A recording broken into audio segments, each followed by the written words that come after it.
Titan's Call is a D&D actual play podcast containing mature themes and adult language. Listener discretion is advised.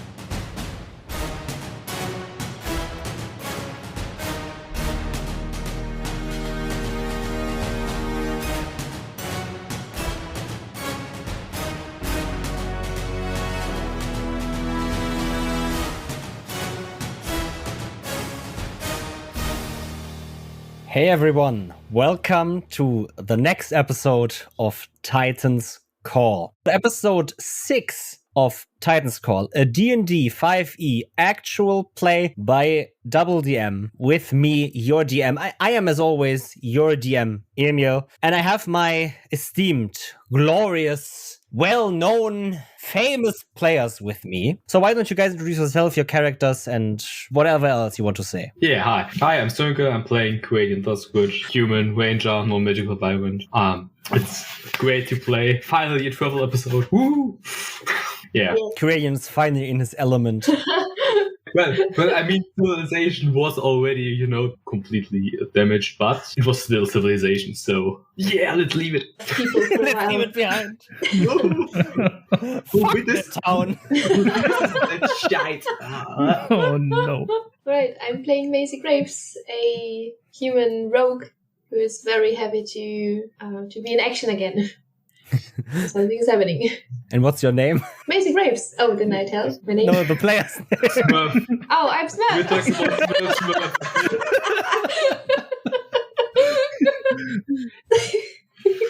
We're still allowed to make... I still want to say problems, but you cause problems anyway, no matter what episode you're on.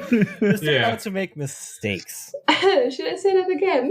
No, it's even better this way. Yeah, and then there's me, Niels. You might know me from DoubleDM as the co-host of Lovely DM Emil. I am playing Aiden Fringe, the human fighter, who is pretty anxious to leave the town where he grew up in and lived his whole life. But now, after all the attacks stuff from the Titan, his life got turned upside down and he wants to get to the bottom of all this. And now has to leave the town where he always lived in. So yeah, he's anxious but eager to find answers.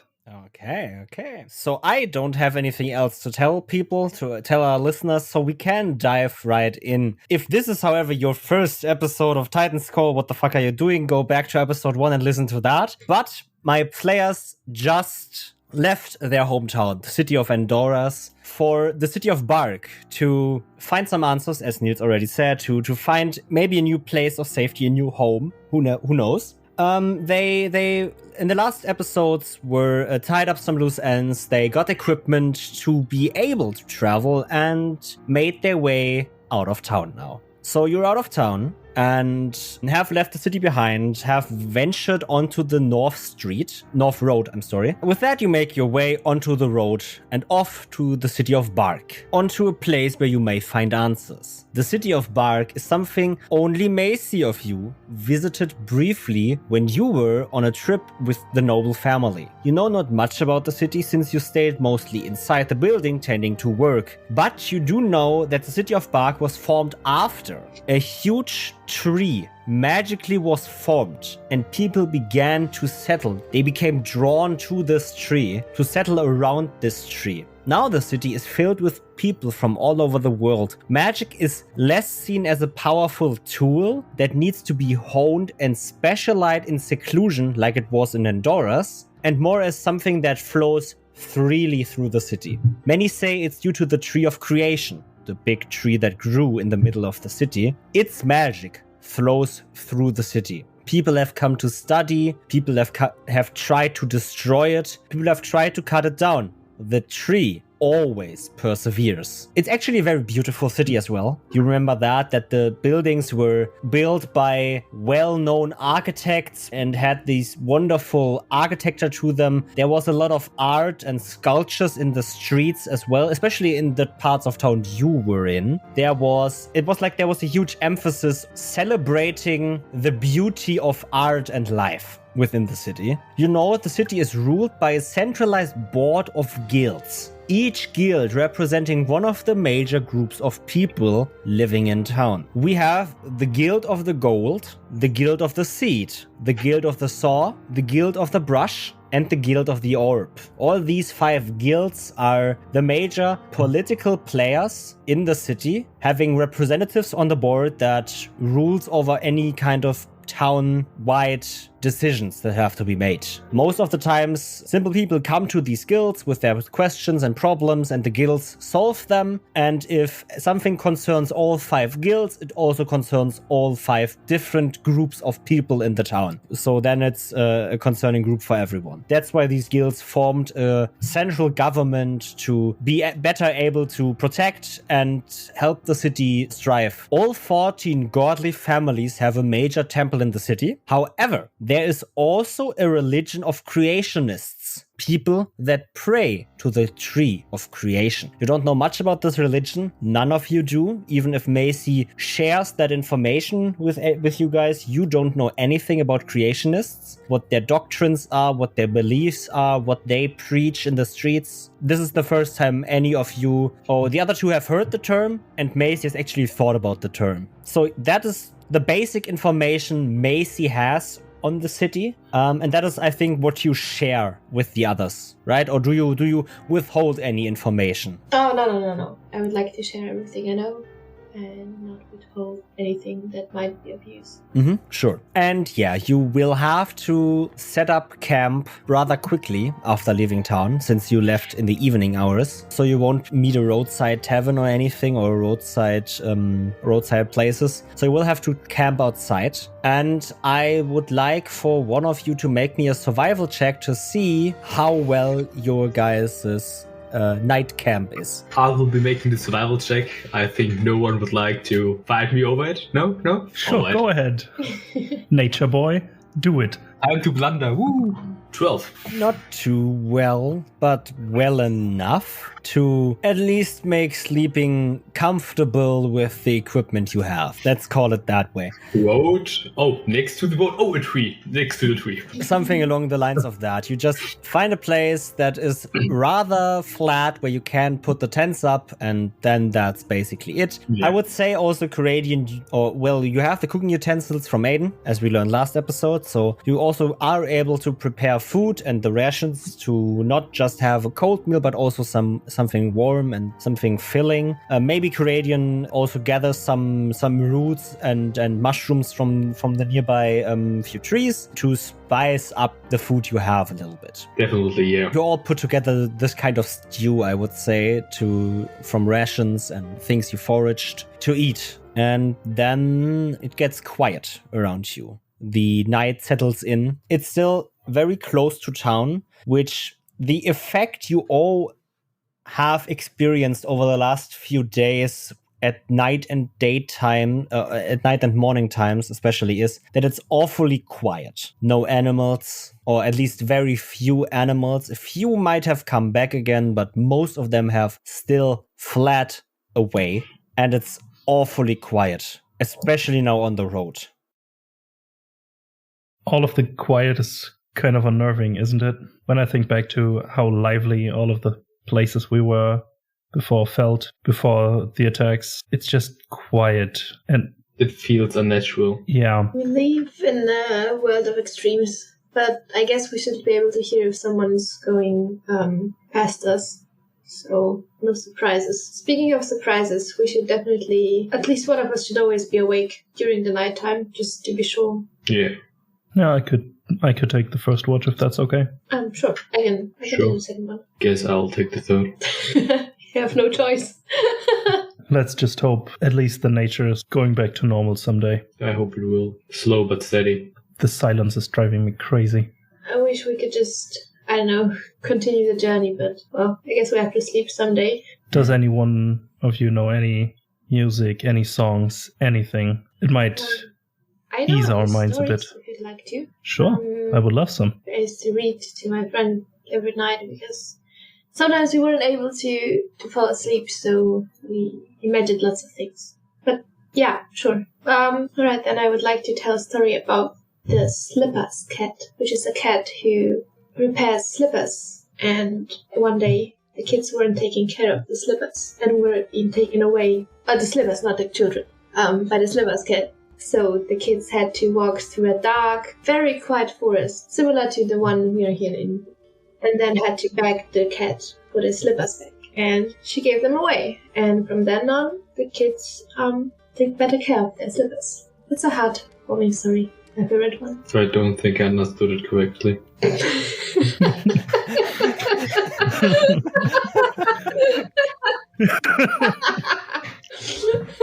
What about that story? What was so heartwarming? They got their slippers back. What do you mean? They went through a forest. It was adventurous, just like the adventure we are on, except we have lots of dead people. Are you missing your slippers? No. It's okay. Canadian. It's okay. Do you know any stories? Me? Yeah. Just some old sailor tales of big sea monsters tearing ships apart. But I don't think. Too soon. That's not a good story to tell. At least not right now. Maybe some of in the far future. But yeah. Well, someday our story will be a telltale too, and hopefully one with a happy ending. Let's try to make it that. Yeah. Has the sun set already? Mm-hmm. After this cozy story time, I would like to climb into my bedroll and fall asleep. Okay. I guess that that at least one of the other two is doing the same, or are you two staying outside and talking a bit more? I would just take a short moment quietly sitting at the fire as long as Aiden doesn't start a conversation. If you're just looking into the fire, I would just sit next to you and watch the flames with you. Yeah. And then after a short amount of time, I would also go to sleep. Okay. You all three can find sleep over the night and all wake up in the morning, well rested enough to continue your journey. You are 3 days of travel now, and because we're now in travel, and D&D doesn't have a good travel system, we are gonna use Campfire by Abyssal Brews. Matt and Fernando from Abyssal Brews created Campfire. If you, however, do not know what Campfire is an elegant travel system meant to make travel fun, engaging, roleplay opportunities, and impactful. So my players know what Campfire is. We talked about it before the session, and you will easily get what Campfire is all about as soon as my players start their journey. So one of you, since we have 3 days of travel, I'm going to change a bit about Campfire, and each of you will have one of the 3 days for themselves and say and name me one challenge for the day or one check they want to do for the day, which challenge that implies, how they want to best that challenge, and then you can roll, and then we can role play that out, how that works, and then we will see if you guys made a good travel or a bad travel. We also will have some time for other opportunities for you guys to roleplay along campfires and on the road, not taking that away from you, but just to see how your travel goes. Which of you would like to go first? I would like to go first. And for the first day through, well, not really nature because... Oh yeah, the first question for that, the road we are traveling on. Mm-hmm. What kind of road is it? Is easy to drive with a cart or... It's a busy street normally, but no one is coming your way for obvious reasons. I wonder why. Okay. So on the first day, I would like to use survival. Mm-hmm. As for Ghelfi, still hasn't given up hope on nature, and he's fairly certain it will come back, so he will try to get something to eat along the way. As for... We'll probably starting with smaller animals like rabbits and stuff. Mm-hmm. So first out finding where they live, setting up trap and stuff. Yeah. Mm-hmm. Make your survival check. The DC for this travel is 10 as determined by myself and with guidance from the Campfire book. Well, 11. Cutting it closer, my friend. Yeah.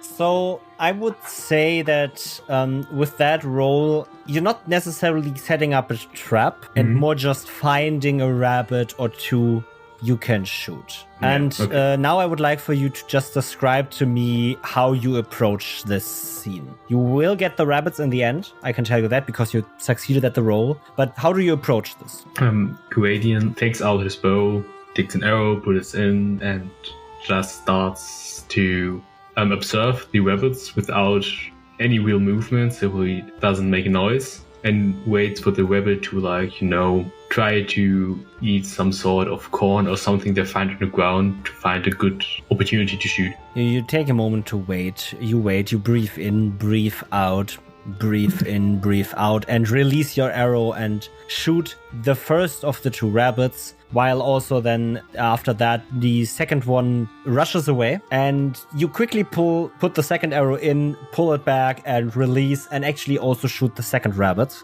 for food. So yeah, you have two rabbits now. You also, I think you would also skin them already, prepare them that they can be eaten. You would set up camp again. Yeah. So you come out of the woods, back onto the road, back to the others, and have two rabbits with you. See, slowly but steady, nature is returning. The animals are coming back. Yeah, but 15 more of you and there are no rabbits anymore, right? Have you seen any bigger animals yet? No, not really. Just smaller ones. That all will come. Bigger one take more time to come back. Do you need help preparing them? No, not really. Thanks. Okay. I can handle this much. You can make your way further.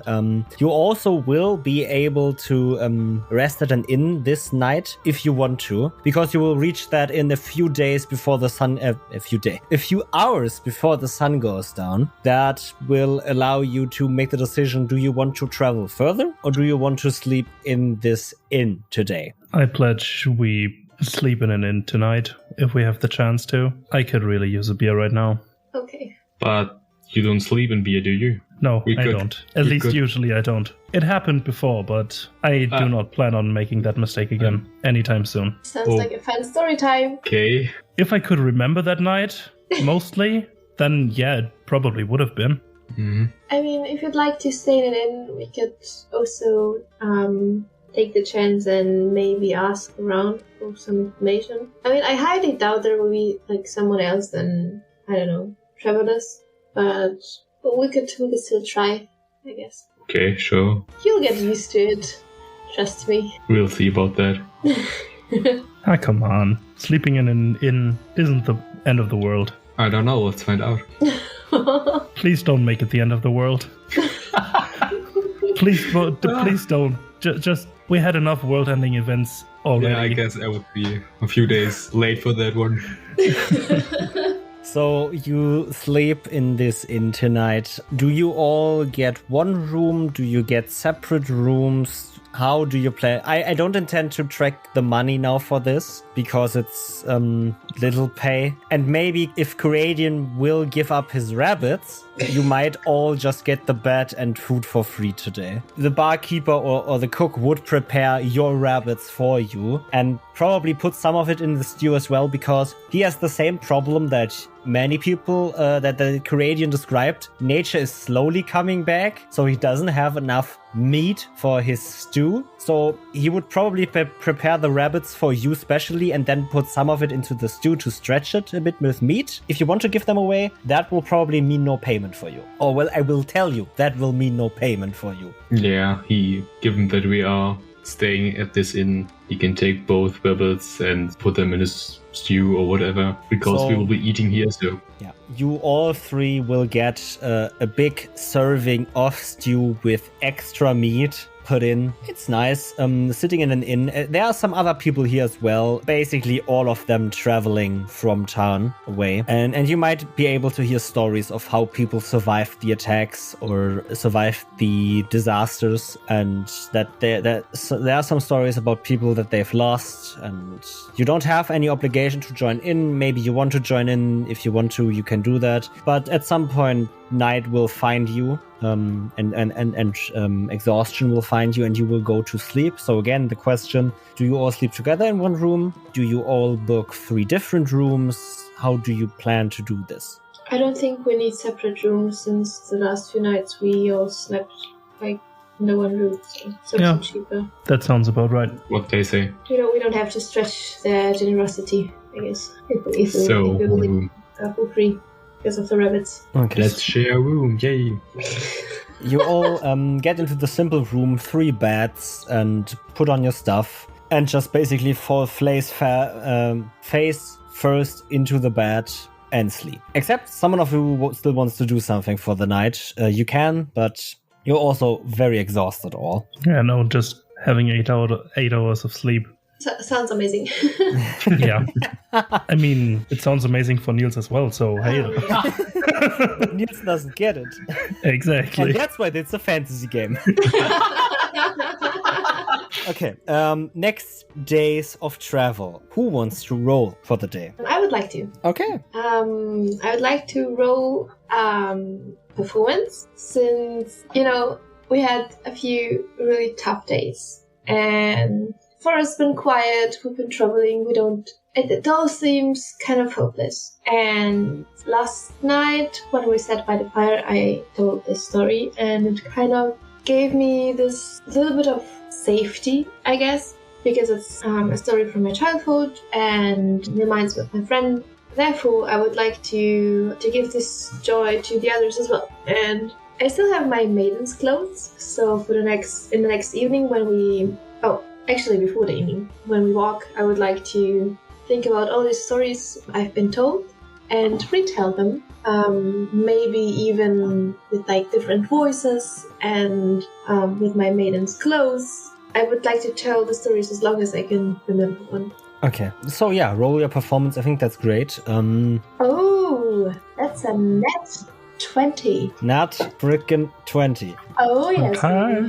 So you fill this whole day with child stories, fairy tales, legends of everything that you can find that all teach some kind of morals to kids, because that's why they were told to you, that you can tell them to the kid as well. But all kinds of stories that fill you guys with this feeling of safety, hope, and take your mind off of things. And as you tell these stories, we're gonna zoom in on one moment, basically, where you tell a story.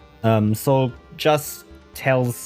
I don't want to make you uncomfortable, so you don't have to do any voices or anything, but just tell something that... Okay. Once upon a time, there was a princess locked in a high tower. She's been there since childhood, and so she was very lonely.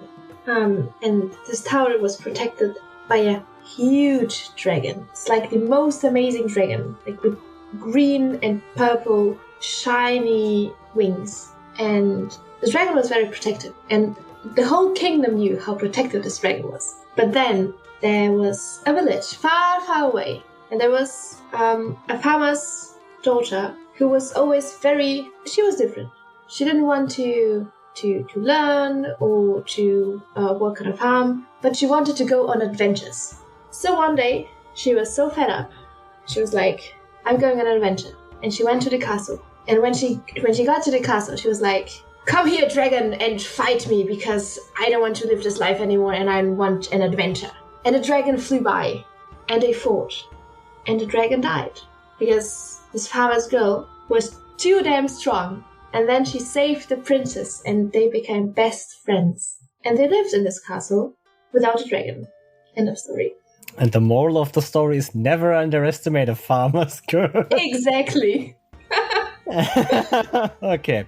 So yeah, this story fills you with all kinds of fun and cheerful feelings, more or less. You will have to, however, this day again, camp outside. I won't ask for another survival check. You guys will be able to set up camp this time. Great, it already looks like you would have failed that one. So, Given my dice rolls, yeah. So you set up camp again. You sit around the campfire again. You cook once more, and this time, however, it's been louder outside. The sun has set. The fire cracks and warms all of you sitting around. The sounds of the night have begun. The wind hushing through the trees and rolling over the fields. The distant cries of a bird or two on a nighttime flight in search for food. In the distance, if you listen closely, you might hear the river Sanctary flowing its way downstream. The fire draws you in once again. The spark flies into the sky and disappears. The simple food you're cooking over the fire creates the simple smell of grilled meat with herbs and roots. It's kind of freeing to sit around this fire away from the destruction. What you felt the morning after the disaster in the city of Endoros wasn't freeing. It was pressing, like the weight of all those lost and deceased in the ruination never left the city. And it was creating this thick layer of pressure on you and everyone. The eye bags you all accrued over the days have disappeared. You're kind of free again. You're not free from everything, you're still carrying the feelings you had since the day it happened. It's like the wounds that were opened on this day of disaster are closing or are slowly not hurting that much anymore. As we stand, slow and steady. You hear that? Finally, some nature sounds again. It's about time. I wonder if it has anything to do with the fact that we are further away from the city. Well, if we think that whatever happened only at our city, then probably yeah. Because why should you run from a place where nothing happened? So the bigger the distance, the farther we're away from cities, the less effects it should have had. But Yeah. Corradian, seeing all the wildlife return slowly must make you feel at least a little better, right? Yeah, it's definitely good for lifting up the spirits. Well, it's not really feeling more like home, but it's something I've known my entire life, so it's no longer missing that much, which is good. But I think with the wildlife coming back, probably some more dangerous animals might roam around these parts, so we should keep an eye out this night as well, right? Well, yeah, but we aren't really in the dark woods, so Just in case, just a watchful eye. yeah. I don't think that hurts. Well, So, who's gonna stay up first? I can. And you I want to can. take second or third watch, I Corradia? would take the second one. Then I'll take the last. Maisie, you told some pretty amazing stories throughout this day. Why didn't you do so last evening at the campfire? Sorry? Well, your story last evening at the campfire. Yes. Why wasn't it one of the stories you told today? Because you already heard it. Do you want to hear it again? Why did we hear the one last evening on the campfire? I didn't think of any other stories back then. Maisie, don't worry. The story last campfire was great. Yeah, but Aiden, you have to say it wasn't as great as the stories you told today. Yeah, I'm I glad- wouldn't say I wouldn't say that.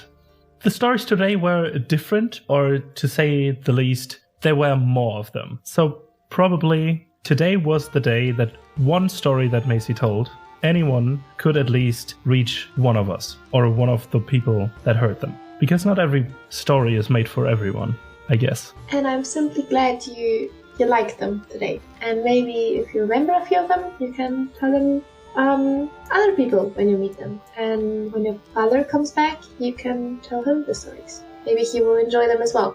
I Yeah, bet he will. that would be great. But see it this way, when your father returns, you have an awesome story to tell him. Yeah, but I doubt it will keep up with the story he will have. Don't say that. It's all in the way of presenting, you know? Yeah, it And won't we shall keep- get you there. It won't keep up. That you with the feel more story. comfortable talking to people. Okay? When everything's over, we can practice presenting the stories, so you'll get the best version to your father and he will be amazed. And we will assist you in any way possible. Oh, yes. Got that? Oh, well, in that case, Macy, can you just tell the story? No. That's no, not no, that's not That's not the assisting. point. That's taking over. That's not the way. No. Yeah, but I guess it gives the best possible outcome. That's not. How do I say this? I bet that your father would like to hear the story from you, and not from anyone else. And it will be the best possible outcome because he heard it from you, and not from Maisie. I think it will be more about you telling the story than the story itself. We will be the background actors in that play. Well, yeah, we'll see. All right then, people. I enjoyed the day as far as it was possible, but I will go to sleep now. See you tomorrow. Sleep tight. And sleep finds you all well. You all rest. But, Macy. Oh.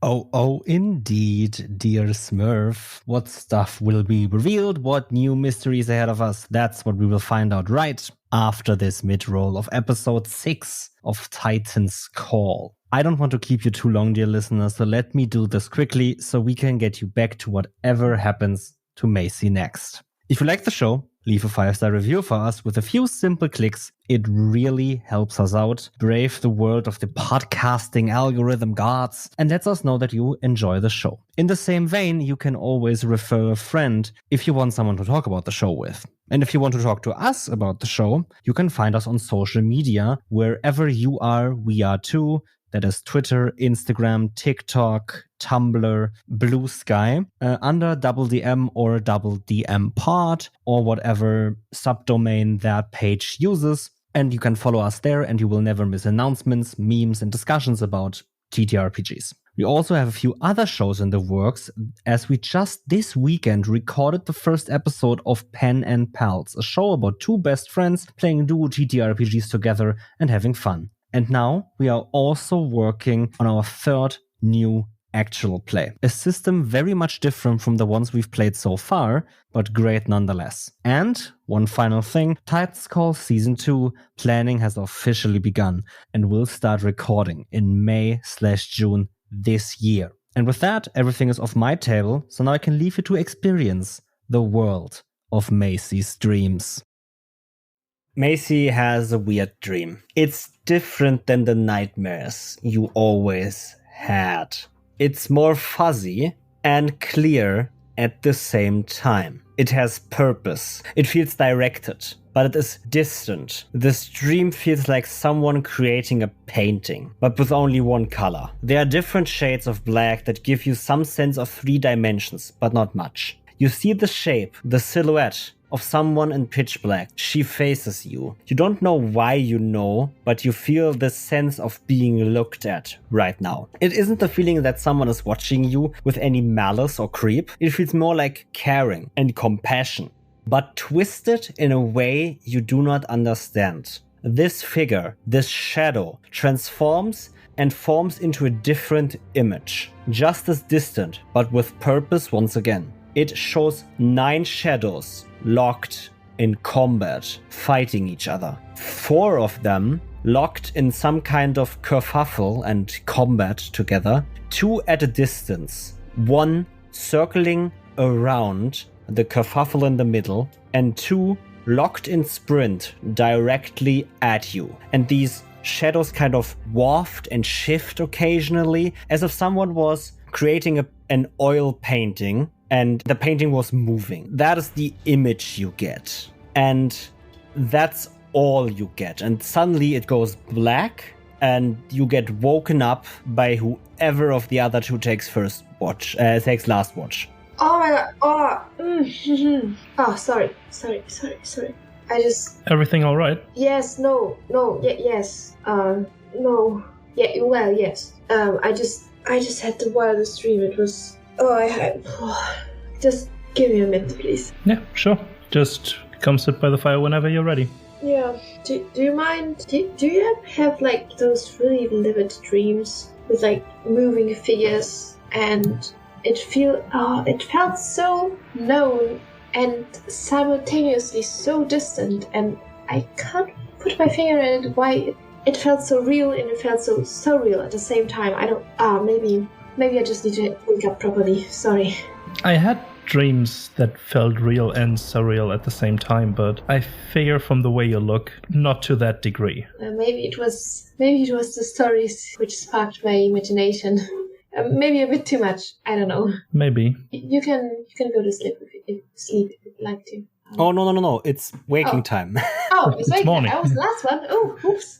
I was still dizzy with my had the dreams. Yeah, don't worry. Take all the time you need. Breakfast is ready, and I think we should get going somehow soon.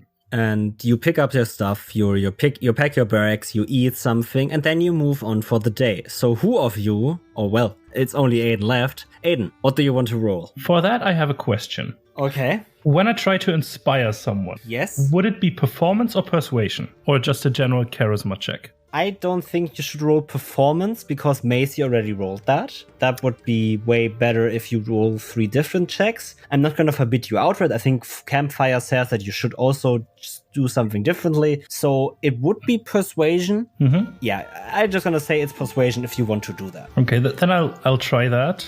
Mm-hmm. Basically give a speech while we are getting ready. and trying to move forward, saying what we've already accomplished, but that we have still a long way to go, but that our resolve shouldn't fall apart because we haven't reached our goal yet. Then roll for that. I like that. I like that a lot. Somewhat bolstering some spirits. I think that's what you need. It's kind of what Macy did as well, but I will let that count because in this time it's very much needed for you guys. And that would be a dirty 20. Damn, that's 3 successes. Okay, the DC wasn't that high. I mean, one of you nearly failed, but that means you will get 3 windfalls when you reach the city of Bark. Remember that. Write that down somewhere. So as you go on with your day, Aiden, you speak your speech. Do you want to go into what you say, or do you just want to say you speak a speech? I haven't prepared anything, but I can try to... I mean, Aiden wouldn't have anything prepared either. Yeah. But I also don't want to force you to do something. Even get another card out of his pocket. I've prepared something. No. Give me a minute to think about what I want, how I want to say things. I know what I want to say, but I don't know how to phrase it yet. Okay, I'm just gonna describe a bit. So it's a beautiful day. The day you left, it was kind of cloudy and a little bit misty as well. But now the last few days have been very sunny and radiant even. It really feels like everything is colorful again. It kind of feels like when you were in Andorras, everything was gray, everything was black or white and kind of muddy and browns and dark greens. But now it feels like you have dark greens, very shiny greens, water which is crystal clear and blue, and you see some birds flying up ahead. You have a clear sky, some flowers even sprouting on the fields to your left. It kind of feels like color is coming back into your lives. So Aiden, do you have something prepared? I actually have some notes. Guys, a quick thing before we get going right away. We all knew, or we all know what happened in Andorras. We all come from a, let's say, site of terror now, some site of dread. And we don't really knew what we were getting ourselves into when we started this journey. But we found some information that was enticing to look more into it, right? And look where we are now. The color is coming back. I haven't seen those intense colors in days. It fills, hopefully, not just me with joy, or it strengthens my resolve to find out what happened there, what happened, why it happened, and who did this. And I hope you're all with me. Are you? Yes, definitely. Yes. Then let's try to, or not just try, go away from destruction and terror and find out what really happened here. Hell yeah. That was a good speech. That was good. Yeah. That was good. So as you go about your day, you're probably at this point just one more night's sleep out from the city of Bark, then maybe a few hours more of travel, since you kind of went on the shifted schedule and not ventured out in an early morning in Andorras. So it kind of shifts a bit, but around 2 to 3 hours before you guys would have to settle down for a night's camp. You walk along the street, which is now going through a more densely, it's not a forest to say, but there are a few bushes, there are a few trees, and there's kind of covering everywhere. And you travel along the streets and suddenly 7 people dressed in simple brown, red, green, simple clothing step onto the street. One of them has a club basically locked behind his head, his arms around it, and walks towards you guys and goes, "Oh, look what we have here. A bunch of stragglers trying to make their way to safety. Well, tough luck, people. Give me some of your coin and we might let you pass." If I might suggest another course of action. Leave now and we'll all get to safety. Sound fair? Don't you see? We have the numbers. Now give me your coin, you But we have the idiot. wits. One of them draws their crossbow and aims it at you. I pull out my shield. One last warning. I said coin. Well, tough luck, I'm all out of coin. And you're all out of safety. I guess. This will end badly for you. Yeah, you will Give me see. some of your coin and you can leave to the town. We don't have to hurt you. I can take it. in comparison to you. Well, then me and my guys will have to take it by force. You're most welcome to try. Please, everyone, roll initiative for Oh me. my god. I will say all of you get advantage on your initiative rolls because of Niels' speech. My bandits have a 21. I have a 19. So it's Macy going first after the bandits, though. I got a 16.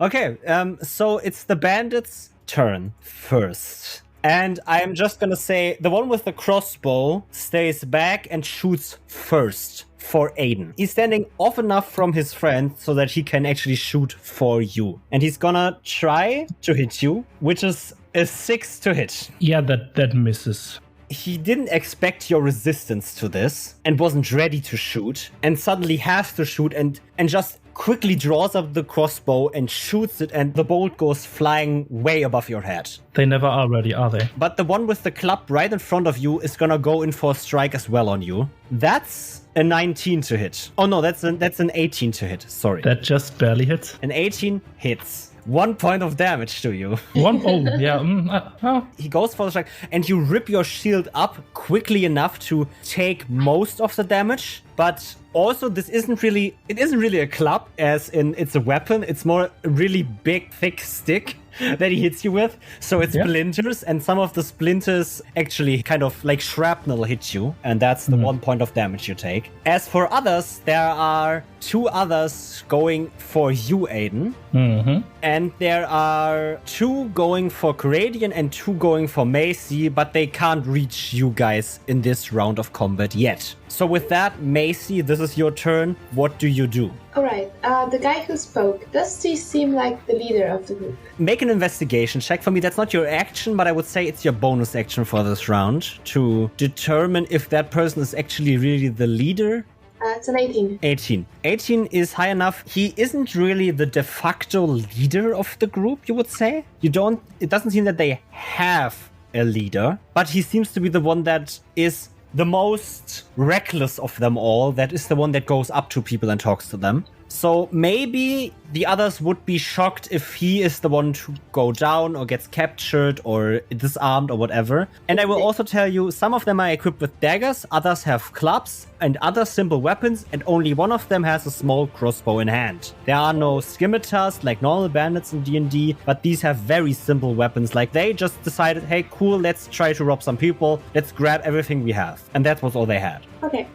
If I attack with my daggers, can I attack? Because I have 2 daggers, do I roll to hit twice for each dagger once? Yeah. Okay. Remember, there are 3 people with the one that you call the de facto leader on Aiden. 2 are rushing in your direction. One of them is more or less... One of them is more or less circling around in Coradian's direction, and the one with the crossbow is standing back, shooting for you. Shooting for any one of you 3. Alright. Then I would like to sneak attack with my dagger. That's a 24 to hit. That definitely hits him. Amazing. That's a 7.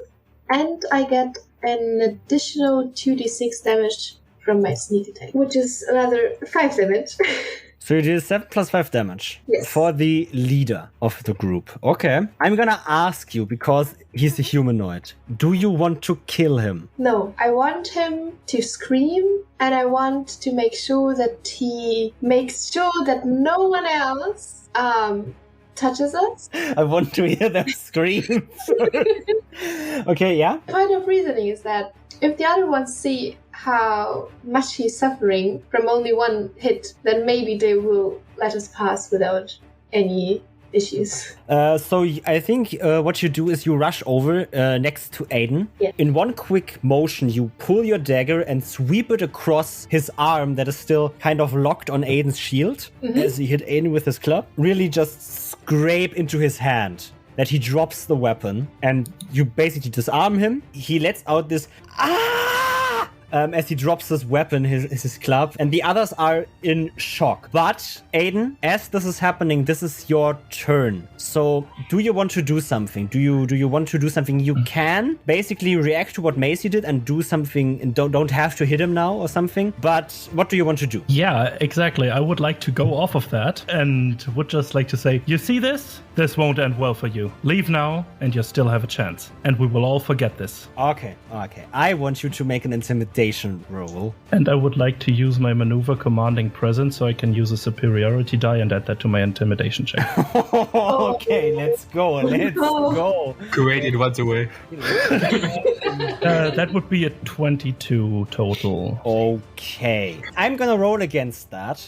They can only succeed on a 19 or 20. I'm gonna roll, and if they succeed, this combat continues. If they don't, I'm gonna see how many of them run away, how many of them just surrender, or whatever happens. Okay? Mm-hmm.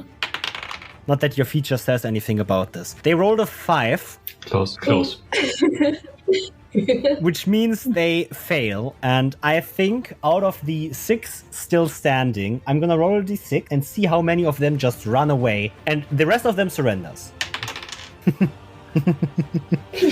5 of 6 drop their weapons and run away. The only one that surrenders is the one with the light crossbow. That seems to be the only one of them that has any sort of combat training, that understood that you are also trained in combat, and that the best thing is to not run away and just surrender himself, or just throw down his weapon and surrender. So that was a way to deal with this combat very quickly. You have the one on the ground with holding his sliced open hand, and the other one that has just dropped his crossbow and says, we didn't know what we were thinking. We just wanted to make quick coin, and this seemed like the best way to do it, and he made us do it. Yeah, poor choice. Take him and leave. Okay, and he slowly walks up to you guys and pulls his friend, or if it is even his friend and not just someone he knows, pulls him up and drags him more or less away over his shoulder and disappears where the others have disappeared into the woods, or is away from the road where you don't see them anymore. I'd like to start to collect their weapons. Okay, so what you collect are 2 daggers, 3 clubs, or 4 clubs from the one that also hit Aiden. But the one with the crossbow actually took his weapon with him once he left, because that probably is his father's crossbow even, which makes it even worse. So he takes that one with him again. So you only get 2 daggers and 4 clubs. And That's the 4 fine. clubs are really just fig tree branches they took out of the woods. They're not even really made weapons. Well, if they are That's just something they can hit people with. if they are basically just big sticks, I would just leave them there. No, put them next to the road, not on the road. Yeah. Okay. Then just 2 daggers, I guess. Just wanted to let you know that this really were people that probably were on their way to the city of Bark as well, and said, why don't we get some coin before we go to town? Let's rob some people. And they were all youngsters, like 20 to 25 years old. Oh well, Aiden, that was terrifying. Yeah. But I didn't want to hurt them necessarily. Well, Because- I've seen you fight. You would have probably killed them all. Yeah, and I wanted to avoid that. I mean, have you looked at them? They were just young. They were too young to really understand what they were doing. I look I behind believe. them, look down to myself. No, but the difference is, that this was would have been a dumb idea, right? It's way easier to hunt animals than humans. Yeah, and I think, I might be wrong on this, but I think my presence at first should have given them a hint, and especially what the fuck I'm wearing. I mean, You're obviously a god. carrying shield, sword, spear, crossbow, and heavy armor, that's a good target to rob. Good choice. But yeah, Well, it's a target that I guess would give up some loot if you could take it. if you could manage it, yeah. Poor idiots, they have so much to learn. Well, that was a good morning exercise, wasn't it? Well, more like close to evening, but yeah. Yeah, a stretched morning routine, okay? And I didn't even have to touch my sword. If that is a morning routine for you, I'm pretty happy. I've spent so much time outside of the city. It isn't really a routine, but if it has to be done, it gets done. I'd like to clean my dagger, which is nothing more to say. If we encounter humans who seem to want to harm us, but they are not obviously part of the faction we encountered in the temple in Andorras, we try to keep them alive, yeah? I do. Okay. Just making sure we're all on the same page. I mean, I will defend myself and you. If they try to kill us and we're on razor's edge, then I will not hold back. Yeah. If it is avoidable, I think we should try to avoid it. Okay. Yeah, and I'm a little on edge. Probably we know why. So usually I would try to talk more first, but I'm just fed up with those ideas that some people have, especially in these times or in times like these. Yeah. Well, I mean, no one died. I guess Yeah. we can just continue our way and hope for the best. but damn, Maisie, you have some insane precision, I want to say. I don't want to get in trouble with you and your daggers. Okay, just putting it out there. This was scary. I had a lot of time to practice. I would put it that way. Yeah, and it shows. Yeah, I'll try to keep us safe as well. But for now, I'd suggest we continue. Why would you? No, nothing. I was just thinking to myself why someone in the line of work of Maisie would need to work with daggers. I try to ignore that comment, as if it's self-explanatory why a maiden would be able to handle daggers. Just walk away, continue the trip, as one does. Yeah, let's continue. So after this little evening encounter with these 7 bandits, in quotation marks, you make your way, you find rest once again at some point. You can set up camp once again. You also will find sleep again and will find a long rest for all those that need. I think Aiden needs to heal 1 hit point. So Yeah. you can do that now. If you want to. You can also... Yeah. I will also give you the option. Yeah, trade deal, yeah? Okay. Just not heal that hit point until you get more damage. You know what? Let's do it. I'm gonna tell you, you're gonna die in the next combat by 1 HP. Yeah, You're gonna hate yourself. Yeah, probably, but what would Because that you be? said trade deal, what is the other part? Trade, give and take. Having a splinter stuck in my arm that I can't get out. That's gonna be a very good wound. That's gonna be a good infection for you. Yeah. Mm-hmm. If you keep it there 2 days, I'm gonna give you a disadvantage on everything. Poisoned. Forever. No, You're but cursed, poisoned, and exhausted. oh no. No. But probably once we reach the city. Yeah, it was just a joke, but if you want to take it, obviously.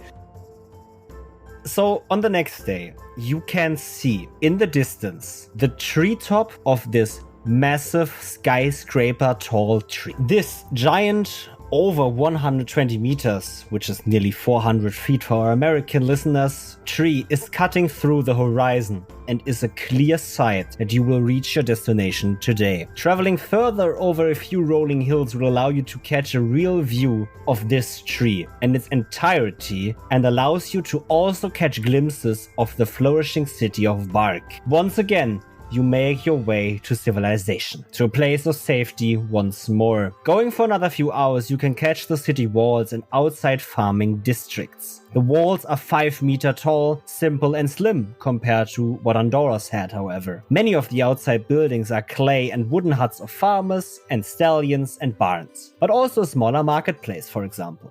You make your way through the road, winding through golden yellow cornfields, green road, fields of berry bushes, and soybean fields. You see cattle on farms, sheep, cows, pigs, and goats. And you make your way further to town and enter the outskirts district outside the city walls, where there is a sign posted: "Welcome to the city of Bark, District Golden Farms." Chickens and children run through these muddy but wide streets. People look at you. Many look with a rather simple smile that on the one hand seems welcoming and at the same time sorry. They know where you come from. They heard of what you experienced.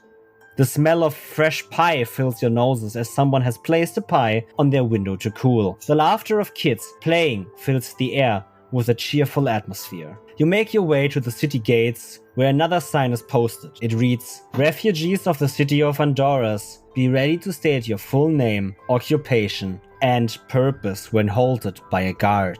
The guards will escort you to the refugee camp, and you will be provided food, shelter, and help." But before we get you guys to a guard, I would like for each of you to roll a d20 on the windfall table of campfire for the 3 well done days of travel. So please, everyone roll d20 for me and tell me your roll. So I rolled a 19. A 19. I will read what we have on the table. The magically inclined can feel a rush of energy in their body. Each spellcaster in the party may cast their next level appropriate spell without using a spell slot. Yeah, Nice. that checks out. That checks out. Well, I'm going to move you to 18. You feel ready for combat. The party member with the highest strength ability score lands a guaranteed critical strike on the next attack roll. the other one would have been great too, given that we are arriving at a city where the magic floats around the street. I guess none of you has a higher strength score than 18. Aiden gets the next critical hit. So, what did we roll as well? What did we have now? 6. 6. A 6. Perhaps it fell out of someone's pack or was left somewhere for safekeeping, but the party comes across a level appropriate spell scroll. I'm gonna look into that, what you get, after we've done the next roll. But you get a spell scroll, which is level appropriate, so it's a first level spell. Macy, what did you roll? A 12. 12. Perhaps it was a hearty breakfast or a magically infused patch of flowers, but whatever the case, the party feels ready to face the world. Have each party member roll a hit die without expending a use. They should then add an amount of temporary hit points equal to the result of the hit die. Ooh. Nice. So my splinter is still in, but You feel more than ready than ever. I taped a band-aid over it.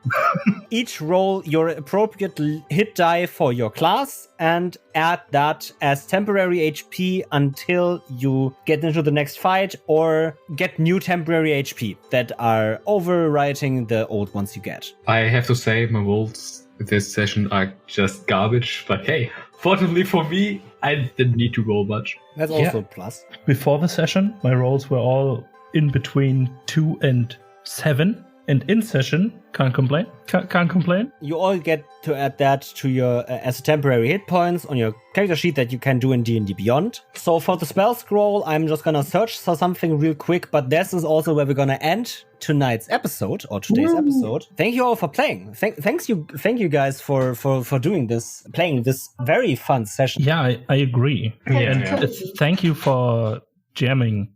It was amazing. It was a blast, yeah. Yeah, can't wait for more. I'm having lots of fun. But, Smurf, your story with the dragon, I saw Emil and his eyes lit up and he started typing. I was like, oh, fuck. Thanks for that one. I guess I will see this dragon somewhere again. But more dragons equals more good, right? Yeah, it was like the dragon queen and purple wings. Oh, I need to write this one down. Write that down.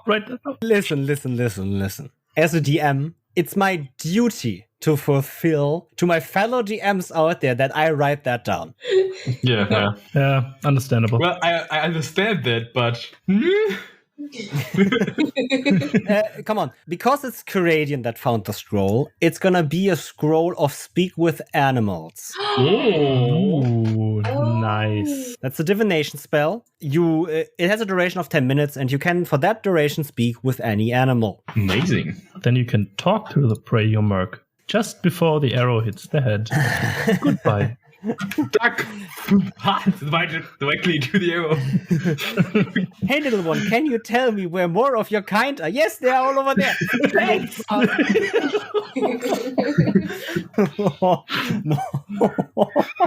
No, I don't think Kuwait would do that. So the next time we're gonna explore maybe the city of Bark with our players and see what future mysteries this city holds. But for now, thank you all for listening. We will hear you on the next episode of Titan's Call. And bye-bye. Have a good day. Stay safe. Bye-bye. Bye-bye.